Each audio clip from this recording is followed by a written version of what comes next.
गोवर्धन पर्वत की कहानी। यह कथा उस समय की है जब भगवान श्री कृष्ण गोकुल में बाल लीलाएं कर रहे थे।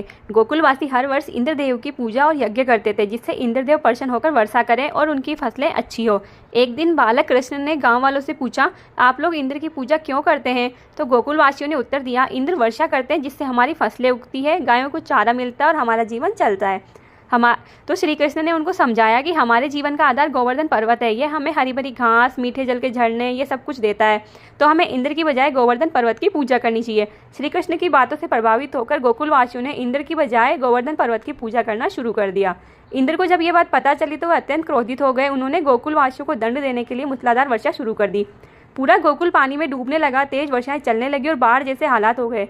गोकुलवासी डरकर श्री कृष्ण के पास गए और उनसे सहायता मांगी। तब श्री कृष्ण ने अपनी छोटी उंगली से गोवर्धन पर्वत को उठा लिया और सबको उसके नीचे आने के लिए कहा। 7 दिन और 7 रातों तक श्री कृष्ण ने पर्वत को अपनी उंगली पर धारण किया और सभी गोकुलवासी तथा पशु पक्षी उसकी छाया में सुरक्षित रहे।